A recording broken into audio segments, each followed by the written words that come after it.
అనకాపల్లి జిల్లా నర్సీపట్నం నియోజకవర్గంలో టీడీపీ అభ్యర్థి చింతకాల అయ్యన్న పాత్రుడు ఆధ్వర్యంలో యువశక్తి కార్యక్రమం నిర్వహించారు.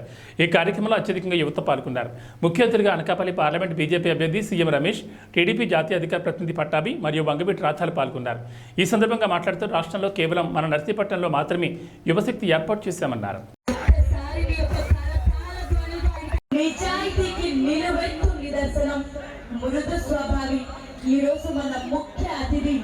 శ్రీ వంగవీటి రాధా గారు చేసి ఈ కార్యక్రమాన్ని ఉద్దేశించి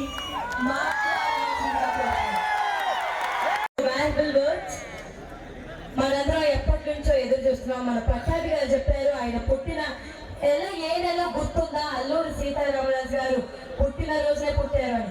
సార్, ఇంకొక విషయం కూడా మీ అందరికీ గుర్తు చేస్తున్నాను. వంగవీటి మోహన రంగ గారు సమయంలో ఒక పక్కన జగన్ రెడ్డి గారు యాత్ర చేస్తా ఉన్నారు. నేను బటన్ నొక్కాను అని చెప్తా ఉన్నారు. బటన్ నొక్కారు సరే, పేద ప్రజలకి సంక్షేమం అందించారంటున్నారు సరే, మీరెంత నొక్కారో కూడా ఒకసారి ప్రజలు చెప్తే బాగుంటుంది. ఒక్కొక్క కుటుంబానికి 50,000 ఇచ్చారు, ₹1,00,000 ఇచ్చారని చెప్పి అంటున్నారు. మీ కుటుంబానికి ఎంత వచ్చిందో కూడా మీరు చెప్తే బాగుంటుందని చెప్పని కోరుకుంటా ఉన్నాం. నాకు ఏ సంస్థ లేదు, ఏ వ్యాపారం లేదు, ఏ మీడియా సహకరించట్లేదు అని చెప్పి అంటా ఉన్నారు. మీకు సంబంధించిన మీడియా సమస్యకి ప్రతి వారం ఎన్ని కోట్ల రూపాయలు ప్రభుత్వ ధనం ఇచ్చారని చెప్పని కూడా తెలియజేస్తే బాగుంటుందని చెప్పని కూడా మీ ద్వారా కోరుతా ఉన్నాను. పులులు సింహాలు కాదు కావాల్సింది రాష్ట్రాన్ని పరిపాలించడానికి. పులి మధ్యలో జనం మధ్యలో వస్తే ఏమవుతుంది? ముందు ప్రజలు భయపడతారు, ఇళ్లలో దాక్కుంటారు, తర్వాత చైతన్యం వస్తుంది. ముందు ఒకళ్ళు వస్తారు, తర్వాత 10 మంది వస్తారు, తర్వాత ప్రజలందరూ రోడ్డెక్కి తరిమి కొడతారు. ఇవాళ మనకి పులులు సింహాలు కాదు కావాల్సింది, ఒక సామాన్యుడికి అందుబాటులో ఉండే నాయకుడు కావాలి. అలాంటి నాయకులు ఒక అయ్యన్న పాత్రుడు గారు. అలాంటి నాయకుడు ఎన్నుకోవాల్సిన బాధ్యత మనందరం తీసుకోవాలని చెప్పి కూడా మిమ్మల్ని అందరినీ కోరుకుంటాము. ఒక పక్కన సంక్షేమం తరఫున ఆడవాళ్ళకి అమ్మఒడి ఇచ్చారని చెప్పి అంటా ఉన్నారు, పేద పిల్లలకి డబ్బులు ఇచ్చారని చెప్పి అంటా ఉన్నారు. పిల్లలు చదువుకుంటారు, తర్వాత ఏం చెయ్యాలి ఎవరికి అర్థం కాని పరిస్థితి ఏర్పడింది. వాళ్ళ ఈ రాష్ట్రంలో ఉండాలా, పక్క రాష్ట్రాలకు వెళ్ళాలా, తల్లిదండ్రులను వదిలేసి ఎక్కడో మారుమూల ప్రాంతంలోకి వెళ్ళిపోయి ఉపాధి కోసం వెతుక్కోవాలా, పట్టుకూడు కోసం ఎక్కడెక్కడో బతకాలా అని చెప్పని ఇవాళ ఈ రాష్ట్రం అల్లాడుతుంది. ఈ ప్రాంతం అతి ముఖ్యంగా అల్లాడుతుంది. ఈ ప్రాంతానికి ఉపాధి కల్పించే శక్తి, ఒక సామర్థ్యం ఉన్న నాయకుడు ఎవరన్నా చెప్పంటే ఇక్కడ పార్లమెంట్ కింద నుంచుంటున్న ఒక సీఎం రమేష్ గారు అని చెప్పిన కూడా మీరందరూ ఎంతో విజ్ఞతతోటి ఆలోచించాల్సిన అవసరం ఉంది. ఈ ఎన్నికల్లో తప్పకుండా మన నాయకులను మనం గెలిపించుకోవాలి. ఈ 2 పార్టీల నాయకులే కాదు, ఈ 2 పార్టీలు నుంచోబెట్టి ఎంతో త్యాగం చేసిన ఒక జనసేన గుర్తించుకోవాల్సిన అవసరం ఉంది. ఆయన కళ్యాణ్ గారు ఇవాళ మద్దతు తెలియజేస్తున్నారని చెప్పంటే ఆయనకు ఒక పూర్తి నమ్మకం. ఆయన అభిమానులు కానీ, ఆయన కార్యకర్తలు కానీ, జన సైనికులు కానీ ఆయన మాట ఇస్తే తప్పకుండా ఎవరైనా గెలిపించే సత్తా ఉందని చెప్పని తెలుసు. కాబట్టి ఆయన ఈ కూటమికి మద్దతు ఇచ్చారు. ఇవాళ ఈ అనకాపల్లి ప్రాంతంలో 3 చోట్ల పోటీ చేస్తూ ఉన్నారు. ఈ కూటమి విజయం ఇవాళ కూటమి విజయం కింద కాదు, ప్రజా విజయం కింద కూడా మనందరం చూపించాలి. ఈ ప్రజా బలం ఏంటో చూపించాలని చెప్పని కూడా మనందరం కోరుకుంటూ, ఉన్నటువంటి యువతని పూర్తిగా సర్వనాశనం చేసినటువంటి వ్యక్తి ఈ సైకో జగన్మోహన్ రెడ్డి. మరి అటువంటి వ్యక్తికి అన్ని రకాలుగా అందరికంటే ముందుండి గుణపాఠం చెప్పాల్సింది యువత. ఇవాళ కడుపు మంటతో రగిలిపోతా ఉన్నారు. ఆఖరికి మీకు దక్కాల్సినటువంటి ఉద్యోగాలను కూడా మార్కెట్ లో పెట్టి తెగనన్నాడు ఈ రాష్ట్ర ముఖ్యమంత్రి. ఆంధ్రప్రదేశ్ పబ్లిక్ సర్వీస్ కమిషన్ మీరు వినే ఉంటారు. ఏపీపీఎస్సీలో జరిగినటువంటి జాబ్ స్కామ్, అన్ని రకాల కుంభకోణాలు అయిపోయాయి. శాండ్, ల్యాండ్, మైన్, వైన్ అన్ని అయిపోయాయి. ఆఖరికి నిస్సిగ్గుగా మీకు దక్కాల్సినటువంటి ఉద్యోగాలను కూడా బహిరంగ మార్కెట్ లో వేలం పెట్టి అమ్ముకున్నటువంటి వ్యక్తి. అటువంటి వ్యక్తికి గట్టిగా బుద్ధి చెప్పాల్సినటువంటి తరుణం. అంతేకాకుండా ఈ రాష్ట్రంలో యువత కోసం నారా చంద్రబాబు నాయుడు గారు 40 నైపుణ్య శిక్షణ కేంద్రాలను పెట్టారు, స్కిల్ డెవలప్మెంట్ సెంటర్లు పెట్టారు. డిగ్రీయో, ఇంటర్మీడియట్, పాలిటెక్నిక్ పూర్తి చేసినటువంటి వారికి నైపుణ్య శిక్షణను అందించి వాళ్ళకి ఉద్యోగాలు కల్పించడానికి 40 కేంద్రాలను పెడితే వాటన్నిటిని మూసేసినటువంటి వ్యక్తి ఈ సైకో. ప్రజలకి మంచి జరగటం ఈ సైకోకి ఇష్టం ఉండదు. స్పైడర్ సినిమా చూసారా మీరందరూ? స్పైడర్ సినిమాలో విలన్ చూసారా? ఏం చేస్తాడు ఆ సినిమాలో విలన్? ఎవరన్నా బోరు నేడుస్తూ ఉంటే దొంగచాటుగా చూసి నవ్వుకుంటూ ఉంటాడు, తెగ ఆనందపడిపోతూ ఉంటాడు. అటువంటి సైకోనే మన సైకో జగన్ రెడ్డి. స్పైడర్ సినిమాలో విలన్ లాంటి వాడు. ఎంతసేపు రాష్ట్రంలో ప్రజలందరూ ఏడుస్తూ ఉండాలి, ఎక్కడో చోట ప్రజలు ప్రాణాలు కోల్పోవాలి, అప్పుడు గాని మనకి పరమానందంగా ఉంటుంది. ఇటువంటి సైకోని రేపు మే 13వ తేదీన భారత రాజ్యాంగం కల్పించినటువంటి అన్నిటికంటే పదునైనటువంటి ఆయుధం, మోస్ట్ పవర్ఫుల్ బటన్, అది మీ చేతిలో ఉంది.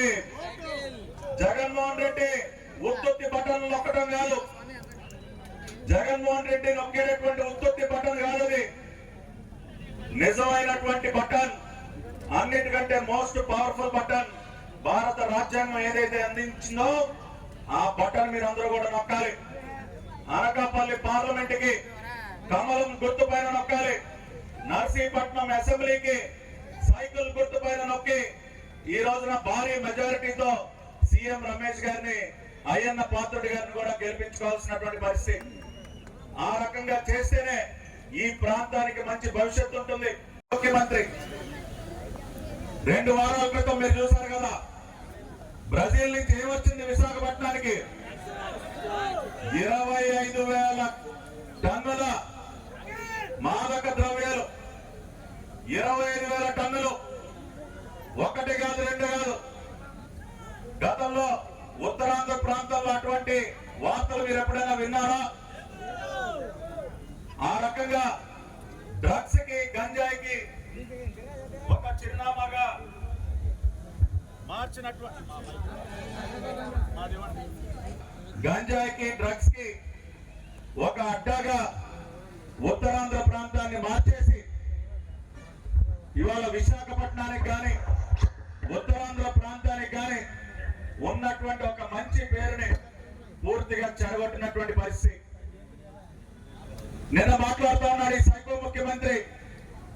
ఏ సెంటర్ లో నుంచి ఎటు చూసినా జగన్ ట్రేడ్ మార్కే కనపడుతుందంట. నిన్న బస్సు యాత్రలో మాట్లాడుతూ ఉన్నాడు. అది బస్సు యాత్ర కాదు, బస్సు యాత్ర, తుస్సు యాత్ర అంటా ఉన్నారు. ఇవాళ ఏ సెంటర్ లో నుంచి మీకేం కనపడతా ఉంది? ఒక వైన్ షాప్ కనపడతా ఉంది, ఒక బెల్ట్ షాప్ కనపడతా ఉంది, గంజాయి అమ్మేటటువంటి బట్టి కొట్లు కనపడతా ఉన్నాయి. ఆ రకంగా మద్యపాన నిషేధం చేసి గాని మీ దగ్గర ఓటు అడగటానికి రాను అని చెప్పినటువంటి ఈ సైకో ఇవాళ ఏ మొక్కం పెట్టుకుని వస్తా ఉన్నాడండి? అన్నాడా లేదా? మద్యపానం చేసి గాని మీ దగ్గరికి రాను, నా ముఖం చూపించనని చెప్పినటువంటి వ్యక్తి ఇవాళ 5 సంవత్సరాలుగా 1,50,000 కోట్ల రూపాయల మద్యాన్ని అమ్మాడు. 1 కాదు 2 కాదు, 1,50,000 కోట్లు. అంతా కూడా మళ్ళీ క్యాష్ మాత్రమే. వైన్ షాప్ లో ఫోన్ పే ఉందా? గూగుల్ పే ఉందా? పేటిఎం ఉందా? Only cash, only cash, currency మాత్రమే. కంటైనర్లు కూడా. కంటైనర్ రాకపోతే మన సైకోకి నిద్ర పట్టదు. ప్రతిరోజు ఒక కంటైనర్ వస్తే గానీ మనోడు ప్రశాంతంగా నిద్రపోనటువంటి పరిస్థితి. ఆ రకంగా boom boom beer, gold medal liquor, special status whisky, ఈ రకంగా మనం గతంలో ఎప్పుడూ విననటువంటి పేర్లతో నాసిరకం మద్యం, చీప్ లిక్కర్ తాగించి ప్రజల ఆరోగ్యాలను చెడగొట్టి కొన్ని వేల మంది ఈ రోజున ఆ చీప్ లిక్కర్ తాగి మన బిడ్డలు ఎంతో మంది ప్రాణాలు కోల్పోయినటువంటి పరిస్థితి. సార్ మీ ప్రీతమ్ నాయకుడు 2024లో ఎమ్మెల్యే అభ్యర్థిగా గెలిచాక ఎంత ఆనందం అయితే వ్యక్తం చేస్తారో, ఆల్రెడీ గెలిచేశారు, వేరే గెలవడం ఏం లేదండి. ఆ జన సంద్రం కనిపిస్తుంది.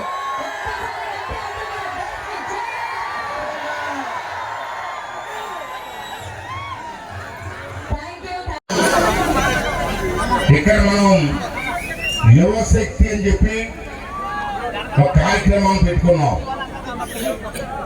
ఇది రాష్ట్రంలో ఎక్కడా జరగలేదు. మన నర్సీపట్నంలోనే మొట్టమొదటిసారిగా మీ అందరి ఆశీర్వాదంతో పెట్టుకోవడం జరిగింది. ఎందుకంటే ఈ దుర్మార్గుడు, ఈ సైకో ముఖ్యమంత్రి మన కుర్రవాళ్ళందరినీ కూడా ఎన్ని ఇబ్బందులు పెట్టాడో మీరు చూశారు. మన ఎన్నికల్లో అనేకటువంటి వాగ్దానాలు చేసి మన యువకులందరినీ కూడా చాలా అన్యాయం చేసే సంగతి మీరు అందరికీ తెలుసు. నిరుద్యోగులను నిలువున జగన్మోహన్ రెడ్డి మోసం చేశాడు. అది మీ అందరికీ తెలుసు. ఆ రోజు చంద్రబాబు నాయుడు గారి టైంలో మన ప్రభుత్వంలో ఎన్నో ఇంజనీరింగ్ కాలేజీలు, పాలిటెక్నిక్ కాలేజీలు, ఎన్నో కాలేజీలు పెట్టి టెక్నికల్ కోర్సు చదివించి ఎన్నో ఇండస్ట్రీ తీసుకొచ్చి లక్షలాది మందికి ఐటీ ఉద్యోగాలు వచ్చే సందర్భం అందరూ చూశారు. మనం ఏరియాని ఇండస్ట్రీ హబ్గా డెవలప్ చేస్తానని చెప్పిన నాయనపాటి గారు కూడా చెప్పడం చూసాం. మన నర్సీపట్నం నియోజకవర్గంలో అన్ని రకాలుగా అభివృద్ధి చెందే గానీ పెద్ద నాయనపాత్రి గారికి యువశక్తి సభదారం ఒకటే అడుగుతున్నాను. ఇక్కడ యువకులకు ఉపాధి కల్పించడంలో ఎంతో కొంత వెనకబెట్టామని చెప్పి మనకు అనిపిస్తుంది. ఈ కొరత అయ్యన్న పాత్ర గారు ఆఖరి నిలబెడుతున్నారని చెప్తున్నారు. ఆ కొరత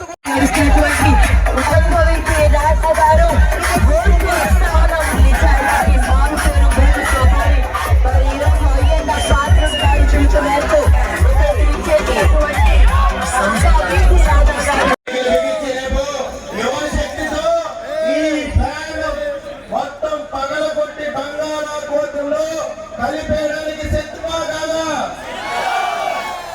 ఒకసారి ధన్యవాదాలండి. ఇప్పుడు టౌన్ జనసేన పార్టీ అధ్యక్షులు అద్దెపల్లి గణేష్ గారిని మాట్లాడవలసిందిగా కోరుతున్నాం.